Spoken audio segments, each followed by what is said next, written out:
Right. So, a very warm welcome to all you wonderful viewers of Universal Mentors Association. This is the second digital transformation summit and awards, and we have seen some amazing speakers in our first part of the day. Although the session has been extended a little bit, we are now moving towards our first panel, amazing panel discussions.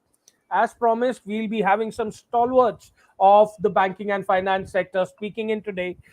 We are going ahead and talking about uh, artificial intelligence, robotics, IoT, and blockchain in the BFSI sector. We have with us our moderator, Mr. Srinidhi Shamarao, who's the Chief Strategy Officer of Aegon Life. We have Mr. Sandeep Wallant, who's the CMO of Nippon Life India. We have Mr. KV Deepu, who's the Senior President, Bajaj Alliance General Insurance. Mr. Prasanna Lohar, who is the Vice President Technology of DCB Bank.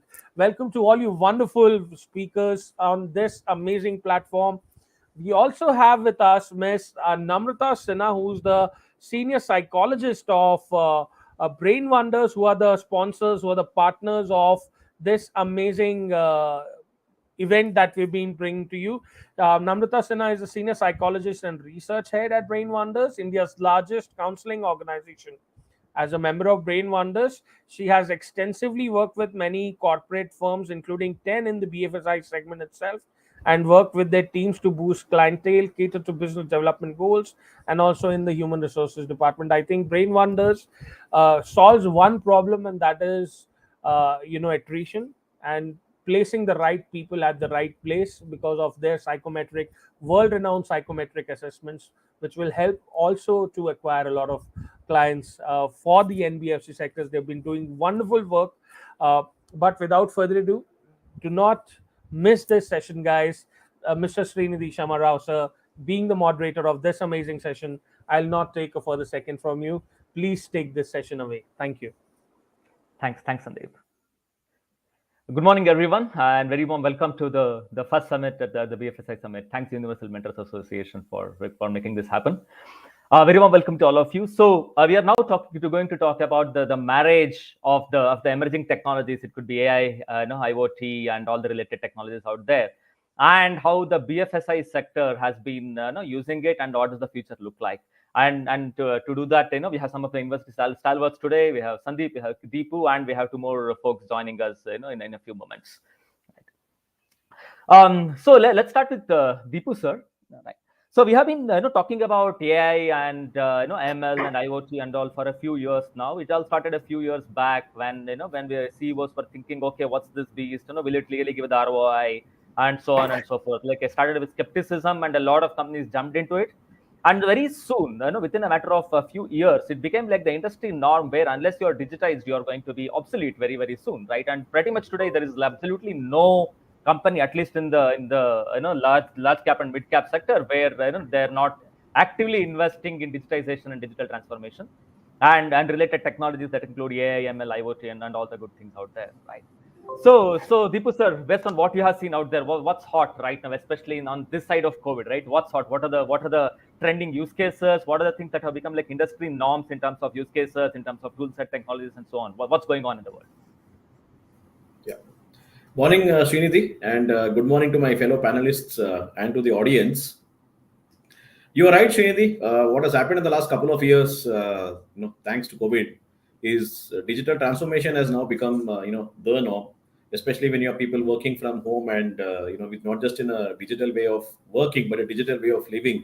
You can't do without, technology. It's no longer a luxury, but a necessity. Now, to your specific point on what has become commonplace, what has got commoditized. We've seen, for example, at the start of the pandemic, going back to more than 2 years ago, that overnight firms had to gravitate from contact centers to customer-facing digital assets. So, be it chatbots, mobile apps, WhatsApp, customer portals, right? They've all become the norm today. If you have them, you're no different from the others, and if you don't have them, then people start wondering, why do you exist? And a key aspect of that is obviously artificial intelligence, because how do you get the best of man and machine going when contact centers don't work? When your bots work and when your mobile apps work, you obviously have machines filling in the gap. So that way, AI, clearly, is an area which is today the default now. Now, in terms of emerging technologies, what are the trends we are seeing as we, re-emerge into the new normal? One fallout of the pandemic has been that the entire user experience has become touchless because we have got you all used to a digital way of working. So from that point of view, we see voice, playing a significant role. For example, we were able to integrate our bot with, Alexa and Google Assistant. So in case you voice your command, Alexa will speak to a bot, and the order gets fulfilled, whether it's a request for a policy copy or information on the nearest workshop or the hospital or the branch. The other aspect we are seeing is humanizing the digital. How do you bring in the best of man and machine? Because when customers call you, they don't call you during their good times, right? They call you when they want empathy and a healing touch. So how do you get bots to mimic human behavior? The third angle, which is especially true in the Indian context, is with digital assets typically tend to be in English. How do you ensure a multilingual perspective end to end? So, as AI has become industry standard, we see multilingual, humanizing the digital, and voice, as the three paradigms which will define the way going forward. So very, very interesting, and you touched upon a set of very interesting and important topics, Deepu sir. So, and Sandeep, going towards you, right? So Deepu touched upon a very important aspect, which is basically customer-facing, technologies, right? So it could be digital assets from, from a voice perspective, digital assets from a chatbot perspective, and so on and so forth, right? And no, obviously, so while companies are digitizing, the overall thought process is that how can we help the digital Indian, right, to have a seamless experience, right? That has been the goal of all these companies, right? And especially post pandemic, where we saw, like a super acceleration of digitization of the modern Indian, right? So what are the consumer trends that you're looking, right? So hopefully we are in the post pandemic world and we won't have any more major waves, right? So in this post pandemic world, what are those consumer trends that you're seeing with respect to consumers comfort with technology, consumers comfort with doing financial transactions digitally, yet under expectation with respect to what the BFSI as a world should deliver, given that they're also looking at an Amazon and a Swiggy and other experiences and on the same phone, right? So what are the consumer trends looking like? And also, do you expect the consumer trends to drastically shift now that unfortunately we might be entering towards a macroeconomic situation of higher inflation and a slowed down set of investments, right? So do you expect a any veritable shift in the consumer behavior? Sorry, Sandeep, I guess you are on mute. I was asked to put it on mute till the time my turn came and I forgot. Sorry. All right. So good morning, everybody, and brilliant introduction there by Deepu, and he spoke about the changes that we are seeing, right? But what is driving those changes are the consumer demand and the consumer behavior, and therefore, Srini was absolutely right in terms of going towards the driving aspect, the psychological aspects of what has changed. So, in a word, what has changed really is that we all have been jerked into the future, right? So it is not a transition, it is not a hand holding. We were just jerked, right? So we just shifted from one universe and placed into another universe, metaphorically speaking, and that is really what the pandemic has been. Now, when there is a jerk, we have a psychologist among us, and when she speaks, she will talk about it. It fundamentally shakes you, and then therefore quite a few things happen the way you have never done them before. So let us go through one by one, and then I'll answer your second question as to which one of them are permanent and which one of them will, kind of go back to the old ways of doing things once now that we become more physical again. Right. So the first one is, there is a very strong appreciation of the uncertainties of life. Right. So from a life insurance perspective, that means people are suddenly looking at a life insurance and health insurance and accident insurance and so on and so forth. Even if they don't do that, there is a very strong awareness that life is transient, because we've seen so much of death and so much of very healthy people suddenly being absolutely lifeless for a certain time. So it's been a very strong jolt to the inherent uncertainties of life. So in case of an insurance, it's obviously very clear. In case of an investment, it kind of makes itself very evident in terms of everybody wanting to invest in something, stocks or cryptocurrencies or whatever. Whatever I can make sense, whatever is easy, I want to get onto the bandwagon, before it is too late, right? So this is one part. Of course, there is also another implication of my own health insurance and stuff, but I leave that to the people from that particular sector. So the second one is, second very strong trend is everybody is now in a hurry to join the digital rave party. Okay, so as I call it, like, so before the pandemic happened, digital was somebody else's world. I mean, there were people doing all sorts of things, but it was not for me. I never transacted on digital thingy, and I always felt very comfortable giving cash or giving check, or the person coming in to sign papers. So that has shifted, and suddenly there is an app, and you basically place an order on app, you get discount and so on and so forth, and you get 10 minutes delivery and stuff like that. So people are absolutely joining this whole digital rave party, hand over the fist, right? So this is the second trend. The third one is there is an eagerness to express and make an impact, right? So social media, for example, I have an opinion, I will say it. I mean, I will think about it later. I will first say it and then think about it, kind of a thing, most of the cases, which is why we get so much of trolling, so much of negativity, etc. sometimes on social media, and also brand handles. You get quick response, without realizing whose fault it is. People will just first express themselves. So that's the race to eagerness to express, kind of a trend. Then the fourth one that we see is, the race for quick personal achievement. So it could be dialed by, this whole uncertainty of life thingy that I spoke of. But everyone wants to become rich. Everyone wants to make money. Everyone wants to, make an impact. And all of that, from a personal achievement perspective. So that is the reason why people, without going through the whole usual journey, I'm now talking about investments, of learning the ropes by investing in mutual fund, then doing some stocks, and then getting into, more dangerous things like cryptocurrencies. People want to straight away get to cryptocurrencies. Okay, so the demat accounts opening up, 5 crore demat accounts got opened up during the pandemic. That's only because of this whole, the whole eagerness, anxiety to fear of missing out, and wanting to make it big and stuff like that, right? So that's the trend, anxiety, to quick personal achievement. The next one is also the anxiety to master it all. Okay, so you want to know cryptocurrency, you need to know stock trading, you want to appear as if you are knowledgeable, etc., etc. So there is this very strong thing. Even before you know it, you want to invest in it, right? So from a classical marketing perspective, all of us learned the IDA framework, awareness, interest, desire, and action, right? So you first get aware of something, then you develop an interest in it, then you learn it, and then you act on it.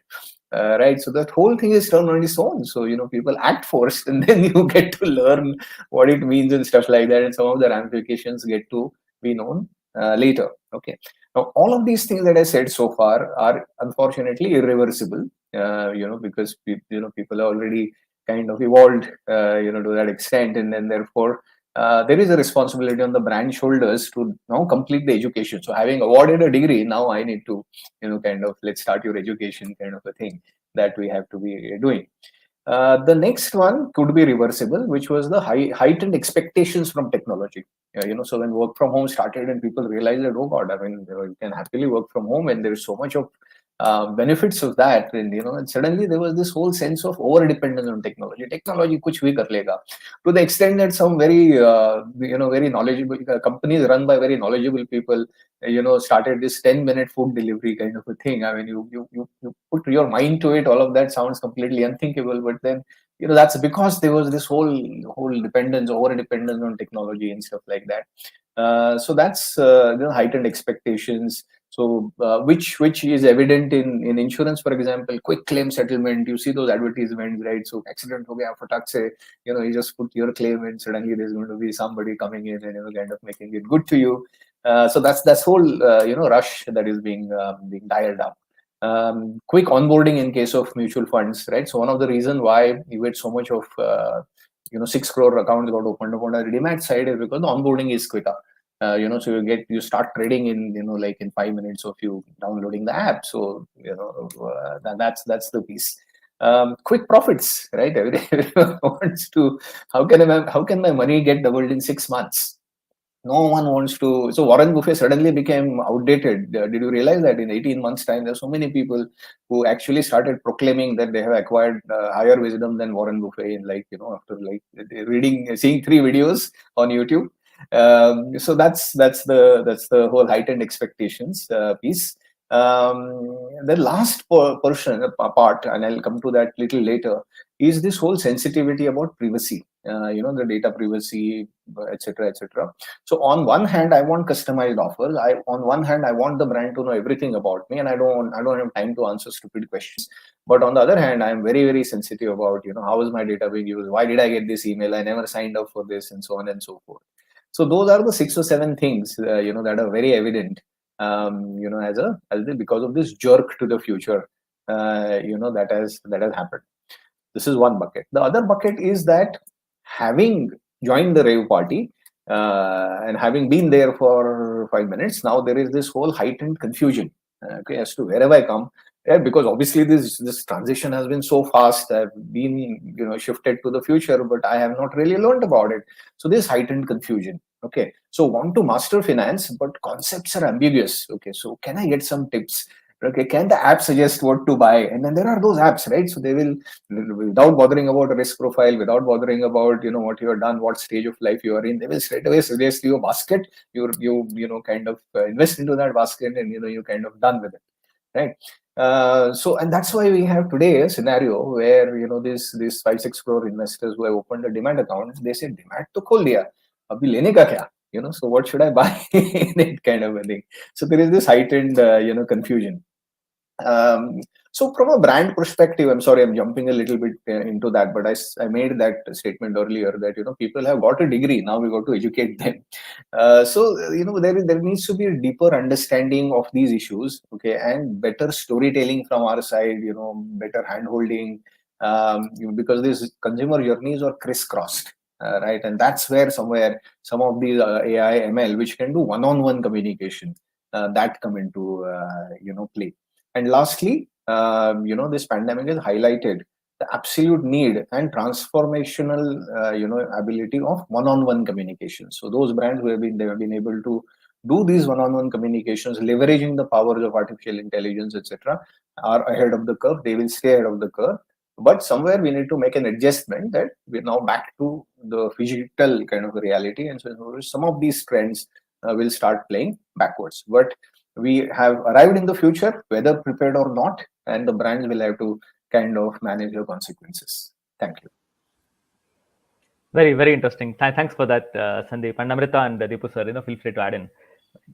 And you touched upon a very interesting and sensitive topic, Sandeep, which is basically sensitivity about privacy, which we will get to in a minute, right? But before that, the other part that you talked about, where I want to pick up Deepu's brain, which is basically the world which is like over dependent on technology, and a world where we are like super eager to express ourselves even before thinking whose fault it is, right? There'll be a complaint on Twitter that the entire world can see, right? So as we're entering this world, right, and companies obviously have to kind of graduate in terms of how they engage the audience and in terms of what kind of tools and technologies they use in order to give a better customer experience that that the customer. So at the end of the day, it's the net impact of how the customer feels about the company, right? So we need to increase the net impact, right, on the customer from the company, right? So in this world, Deepu sir, what do you see as the future of this entire tech world? People talk about metaverse, people talk about AR, VR, and so on and so forth, all these kind of things, right? Now obviously every industry is different, but with respect to BFSI and fintech and insurtech,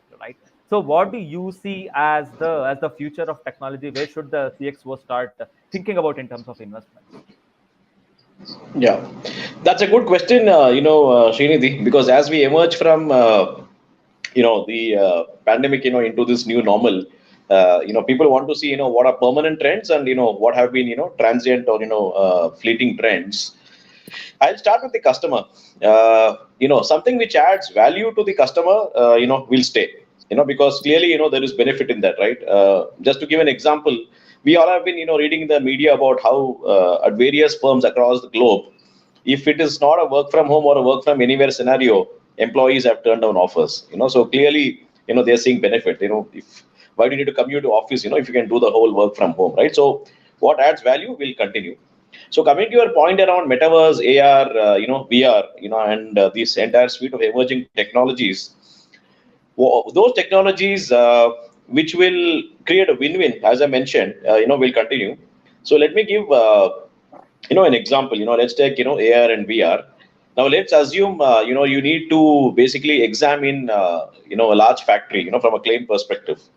Now one is earlier you'd have traveled, right? You'd have traveled all the way to this distant location, and you'd have done a physical visit. But now if you can do that same scanning remotely, with the help of technology, thereby obviating the need for a visit, clearly that technology is here to stay. And I'll give you one example of what we've implemented. Let's say a customer on similar lines. Let's say a customer clicks on Google Maps. Typically, what would firms do? The whole endeavor in the past would have been to update the information, because you want to make sure that the information is not outdated. But what we do is, in case the customer clicks on a map, for the nearest branch, we try and see, since he's clicking on the branch, what is the intent? The intent is to travel. So is there a way that we can obviate the need for the customer to travel physically? So a bot pops up and speaks to the customer and says, that can I help service you digitally? And if the need is fulfilled, the customer saves time on visiting the branch, right? Physical commute, parking, waiting, so on and so forth. So that way, those technologies will stay. Now coming to metaverse, obviously there is a lot of talk out there. We've seen even the biggest head honchos from the tech industry talk about it. Now, cutting across many of these trends, what we are seeing conceptually is the creation of digital twins, right? You are basically creating an equivalent in the digital world, and if that can add value, clearly why not, right? We are seeing, for example, when you play video games, right, there are avatars, right? You can enjoy the same experience by having a digital self, right?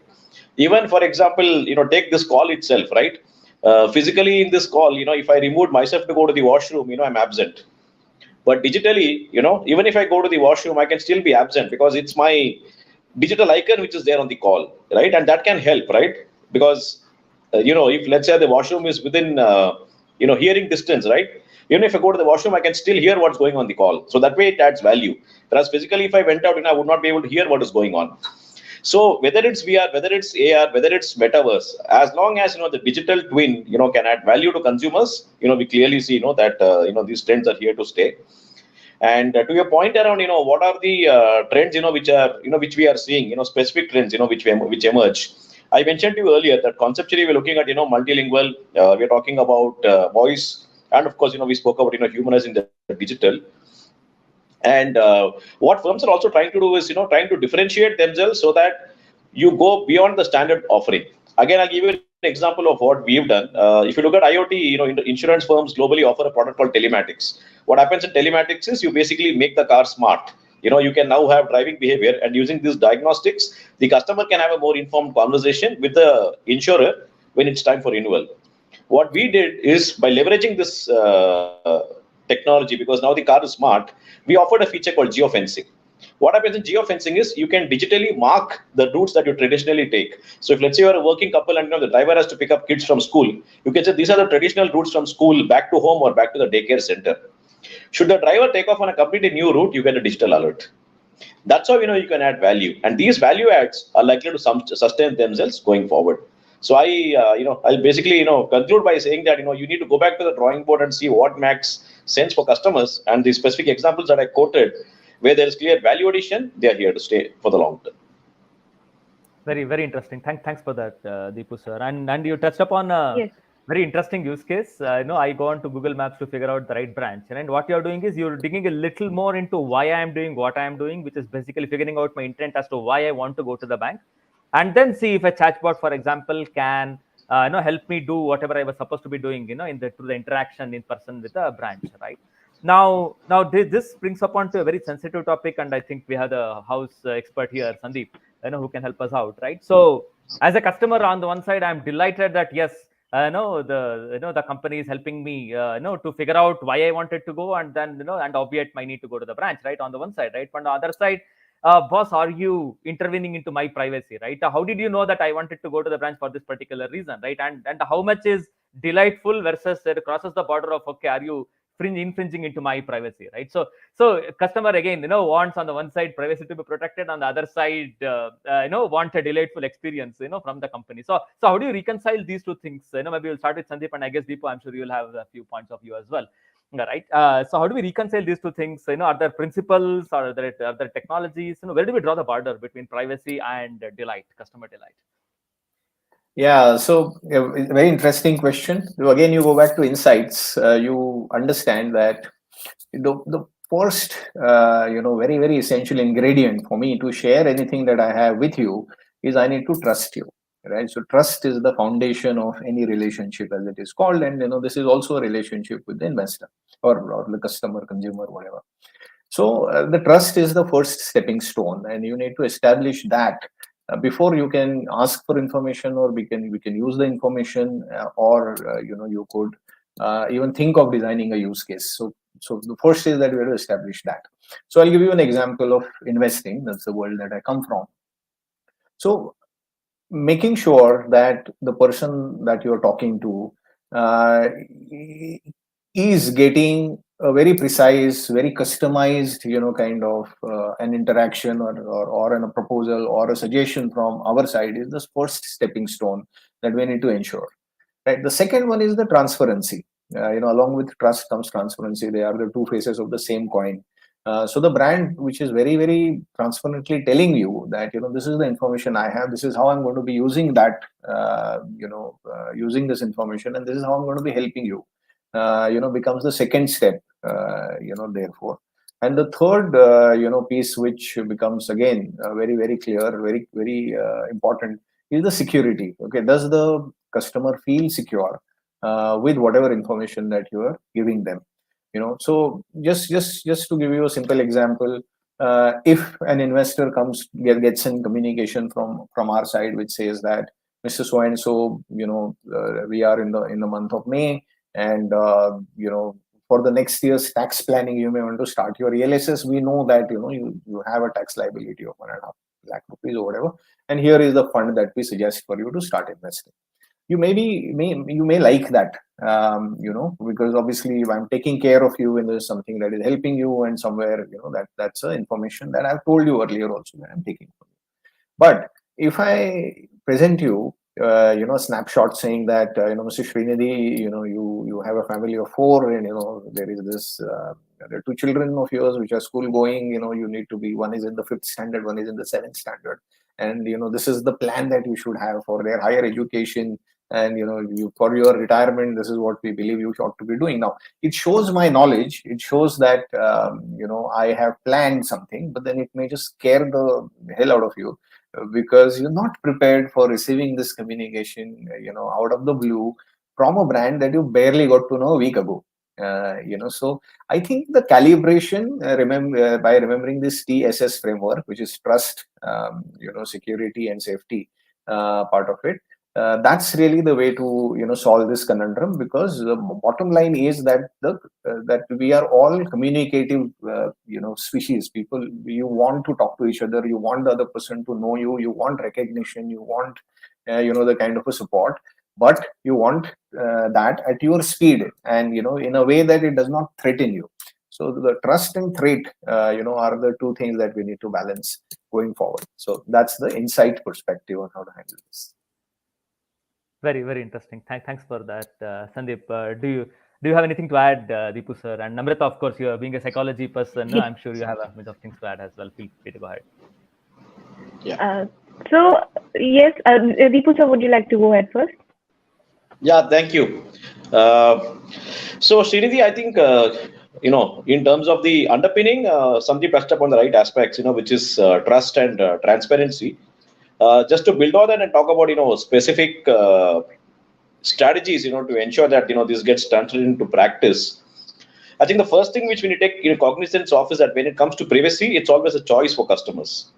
So customers have a choice of sharing let's say standard information and getting an off-the-shelf product, or they can share more and get a customized product. So you give a choice to customers, right? Clearly it's yours, and we have seen that when you do customer surveys, you do find both kinds of customers. So that caters to privacy concerns, because you're not forcing a product, whereby they have to share information if they don't want to, right? It's clearly their choice. That's standard norm, right? You share more, you get more, right? Otherwise, take a standard product. The other is, in terms of the finer aspects of detail, right? So, for example, you make it, an opt-in rather than an opt-out, right? Because there is no point in doing it in a subtle manner, right? Clearly, you tell call it out and say that, it's only when you opt in, that this becomes available. It's not about saying, you signed it and only if you say that, I'm excluded, I will, give you that exemption, right? So, I think if you can live and breathe the practice of transparency, by making it opt in rather than opt out, and then give this choice to customers, it really helps. So, for example, if you look at our telematics products, you can buy insurance with it, you can buy insurance without that. So I think by doing that, you take care of that. And I think to the point that Sandeep made, underlying all of this, because today we've seen that even one incident, can result in huge customer angst and reputational risk. Your backend infrastructure in terms of the way you manage your data, the way you store your data, and for example, even the way you destroy your data, right? I mean, all of that has got to be, very, very strong. You need to have extremely strong governance, and you need to make sure that you're really up to date. So I'll, broadly, classify this, into these three, specific action points. Very, very interesting. Namrata, go ahead. Yeah, so firstly, let me start by saying that I definitely do feel enlightened to be a part of this wonderful panel. Amazing insights by Sandeep sir, amazing insights by Deepu sir, and also Srinidhi sir. So what I understand, see, as a psychologist, we have been working with many corporates as well, and sorry, what we have understood so far is that it is all about, like, many have said that it's all about striking that right balance. All right. You have to sometimes understand that, see, as a customer also, or even as normal human beings, when people get to know about me and it benefits me, it is a good thing. But how do you know that it will benefit the customer unless you do that? We have worked with certain insurance firms and certain banks as well recently, over where we, to increase their clientele, they wanted to sort of reach out to them and provide them a value addition service. Now, to provide that value addition service, you need to understand what exactly it is that the customer will draw value from. And you can't do that without, working with the details that they have provided, or you have somehow, understood the trends and the patterns that currently your clients are seeking.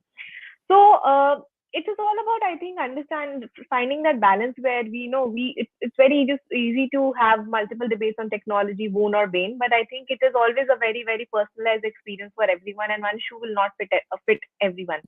So what we did with two of our clients in the insurance sector, we started by working with their existing client base. So when we were providing that value added service via the assessment to their, helping them understand, let's say, the interest of the child. All right, it was not something that the firm did not put it forward as something that they're just doing to get, let's say, to place a particular product. There was a proper counseling involved. There was parenting sessions involved, and it is in these your existing clients, then they themselves understand that, okay, if we are providing this particular data, firstly we are doing, like how Sandeep sir mentioned, trust.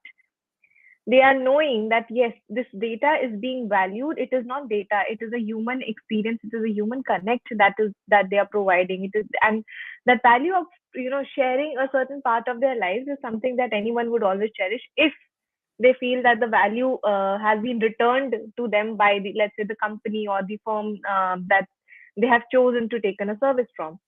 And what we also saw is that like I said, it was also, of course, about growth, hacking the company's business or business goals. Word of mouth and references always build a lot of trust. They always build a lot of appreciation, and nothing talks like nothing. No advertising campaign, nothing will talk like actual human testimonies, experience. Me telling my, let's say, colleague or my sister, about that. Okay, I tried something and see, it works. I have tried it. I will be, let's say, subscribing to this particular thing again. And that is something. So it is all about, I think, understanding that we just cannot whitewash it on a mass level. But the fact remains that the advent of technology, especially in the last 2 years, have made it possible for us to scale a lot of things on a mass level, and that is something we should definitely use. And on the same time, it has helped us, it has empowered us to understand a lot of trends, or understand inputs or understand a lot of individual insights, expectations on a mass level. And that will always come first before scaling something out or rolling something out and just, having people subscribe to a certain idea or a certain product or a certain service. Once you roll it out, they know that okay, why we need it or why that it's always about the demand and supply. They know that okay, this is why we need it. Then I think we have many esteemed professions to cater to that particular requirement always. So it's always about balancing it, valuing the trust, like it has been said, and doing it diligently with the same kind of dedication that we put forward into creating a service. I think it's the same kind of dedication and diligence needs to be put forward while delivering or helping the customer become aware of that particular service. So that's what I have to add in this particular panel as of now. Thank you for Fantastic. giving No, me the this. very good inputs, Namrata. Thanks for that. Right. And just before we conclude the session, I wanted to pick the brains of both Deepu and Sandeep on a very common question that all of us get. Right, all of us go to a lot of campuses, B schools and engineering schools and whatnot, right, to hire modern, the latest talent. And the most common questions that we all get is okay. We want, obviously the world is run by digital, so everybody wants to be a like a digital driven professional. Not necessarily everybody needs to be a data scientist, but everybody needs to understand a little bit of AI and ML and all the related technologies in order to be good at their own profession. It could be finance, it could be marketing, it could be engineering, whatever those things are, right?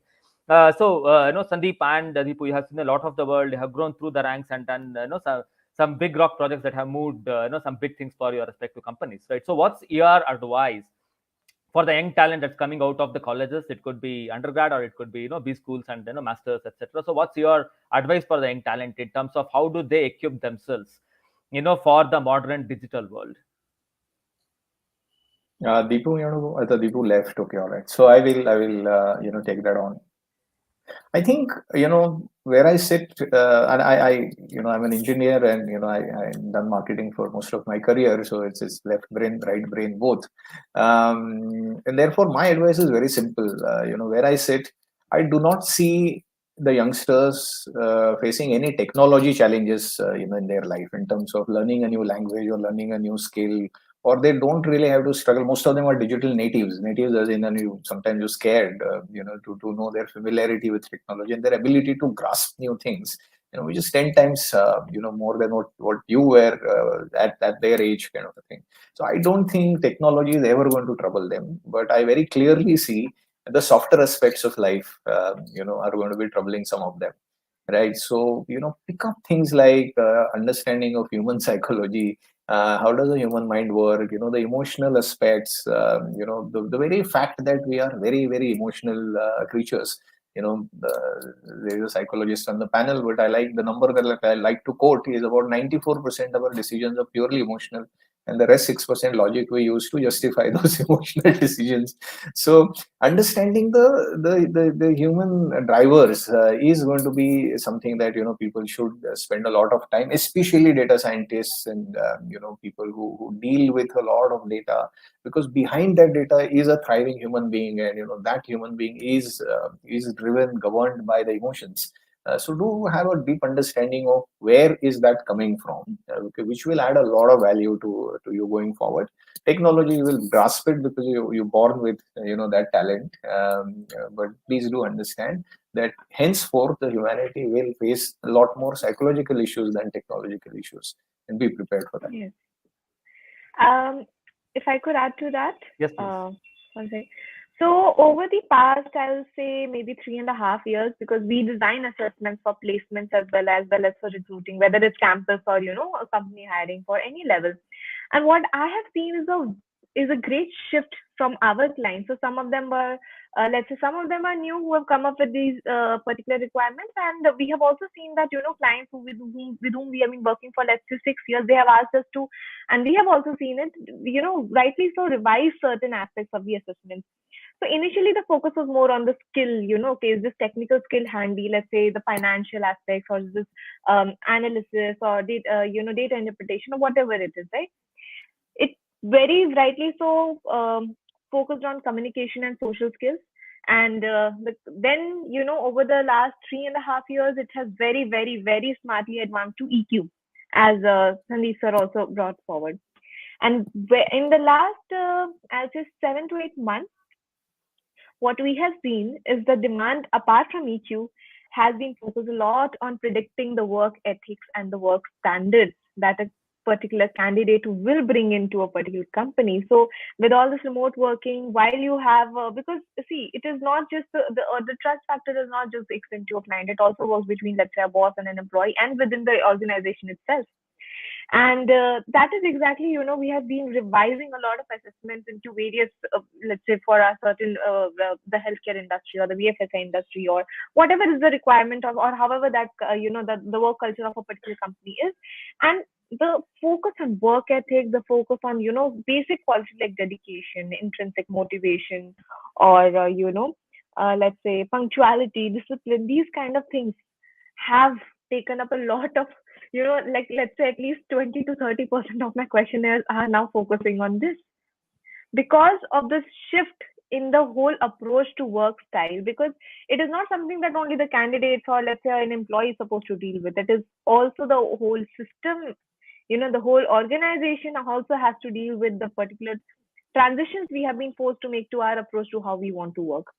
And yes, so that is, I think, an insight that an observation that I wanted to share. And I think it is a very, very, very important, because all the other factors, whether whether it's a cognitive skills, whether it's social skills, everything will fall short if the work ethics or the work standards are not shaping up well. So that is something that I would wanted to add. Thank you. Perfect. With that, yeah. So we're talking about work ethics. We're talking about social factors, emotional quotient, right? And all the related aspects that would weigh in more than the technical skills that the person has, which will anyway, I think, it can be taught. Right? Yeah. So with that, I yes, didn't say, I didn't say weigh in more. I just said they already have the ability to grasp any technology that comes up. But some of the soft skills, probably, we haven't taught them as they grew up. So somewhere that will have to be, kind of focused. Exactly. Sorry. Perfect. So thanks for that, Sandeep. Thanks for the great inputs, Namrata. And I guess Deepu sir dropped out, but I would want to thank him also for the valuable inputs. Thanks everything, and back to Gulati.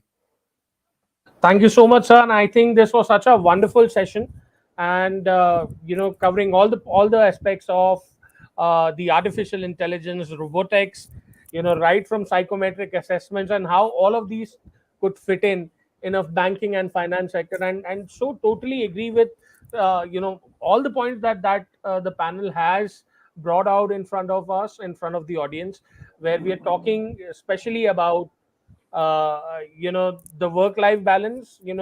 Some of the employees that currently that you want to employ are not in your city, that is for sure. And pandemic has made sure that pandemic has definitely made sure that the complete ecosystem of a work culture is reshaped. I think this was such an amazing panel, and we really thank all the wonderful speakers for joining in for this amazing session. I would like to thank Srinidhi sir for being such a wonderful moderator. I think you've been moderating, the session wonderfully. Thank you to Brain Wonders and Miss Namrata Sinha for joining us and sharing about her experiences with psychometric assessments for especially NBFCs and BFSI segment. Sandeep sir, thank you so much for joining in and bringing in the insurance perspective towards it. And Mr. KV Deepuji, who's the Senior President, Bajaj Alliance General Insurance, for bringing in the insurance perspective to this amazing panel. Thank you so much, and we would love to hear you. I think due to we started a little late, although we covered all the points, but I'm sure that the topics that we're covering, each and every speaker deserves at least half an hour time to go and do the complete nitty-gritty of it. We definitely love to host you in our interview segment that we'd be hosting in the subsequent weeks on Universal Mentors Association. And we would also like to inform you that we're also launching our review platform. When we were talking about technology, we had been talking about how various technologies could help the sector altogether. So we are going to be the first ever technology review platform where the technology is reviewed by the bankers, by the NBFCs, by the insurance companies, and we'll be posting it on our website and trying to tell the world that these are the technologies that depending on the segments and their features, with the rating, with the user experience, how a technology could shape up. And this will be an absolutely free of cost initiative by Universal Mentors Association. That the review of the technology will be by prominent bankers and NBFC and insurance specialists. We would love to have all the bankers and all the esteemed speakers also to give us any review on any product that they feel like, and we would love to post that online. Thank you so much for this amazing session. Our next session will talk about a really, really important topic in the BFSI sector. We'll be talking about the digital threats and protection and zero trust at 11:45. We'll be joining in sharp. No more delays on that session. Thank you so much for this amazing, amazing session. To all you wonderful speakers, have a good one. Thank you. Thank you. Bye bye.